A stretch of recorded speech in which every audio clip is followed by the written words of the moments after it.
Kisah Rasulullah, bagian 54. Rasulullah melanjutkan perjalanannya bersama Jibril. Beliau melihat orang-orang berbibir seperti bibir unta. Di mulut mereka ada potongan api berbentuk batu yang mereka telan lalu keluar lagi lewat duburnya, kemudian ditelan lagi begitu seterusnya. Siapakah mereka ini? Rasulullah bertanya-tanya. Mereka adalah para pendosa yang memakan harta anak yatim. Setelah itu, beliau melihat orang-orang seperti keluarga Firaun. Perut mereka membesar, sedangkan serombongan unta-unta gila menginjak-injak perut mereka di neraka. Orang-orang itu tidak mampu lagi menghindar. Siapakah orang-orang ini? Tanya Rasulullah. Orang-orang itu adalah para pemakan riba. Mereka biasa meminjamkan uang kepada orang lain, tetapi meminta uang pinjaman itu dikembalikan dalam jumlah yang lebih besar dibandingkan uang yang dipinjam. Setelah itu, Rasulullah melihat orang-orang yang di hadapan mereka ada dua jenis daging, satu empuk dan lezat, sedang yang satu lagi kesat dan busuk. Akan tetapi, orang-orang itu memakan daging yang busuk. Siapakah mereka ini? Kembali Rasulullah bertanya. Dijelaskan kepada beliau bahwa orang-orang itu menelantarkan istrinya dan mendekati perempuan lain yang tidak halal. Menerima perintah salat, kemudian beliau dibawa ke surga dan di situ melihat seorang gadis berbibir merah gelap, dan beliau bertanya, milik siapa ia sebab ia begitu gembira ketika berjumpa dengannya, dan jawabnya, saya milik Zaid bin Haritsah.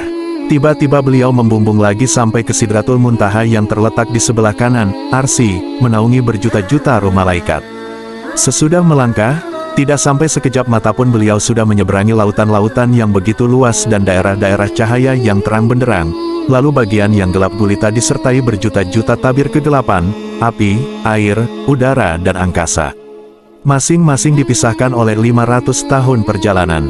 Beliau melintasi tabir-tabir keindahan, kesempurnaan, rahasia, keagungan dan kesatuan.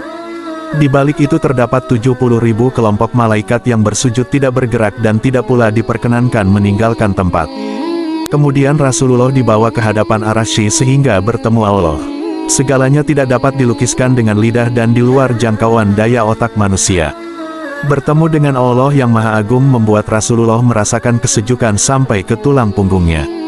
Kemudian, rasa tenang dan damai membanjiri perasaan beliau, begitu terasa nikmat. Pada saat itulah, Allah memerintahkan agar setiap muslim melakukan salat 50 kali sehari semalam. Begitu Rasulullah turun dari Arsy, beliau bertemu Nabi Musa yang berkata, bagaimana engkau mengharap pengikut-pengikutmu akan melakukan salat 50 kali setiap hari? Sebelum engkau, aku sudah punya pengalaman, sudah kucoba terhadap Bani Israel sekuat daya. Percayalah dan kembalilah kepada Allah, minta supaya dikurangi jumlah salat itu.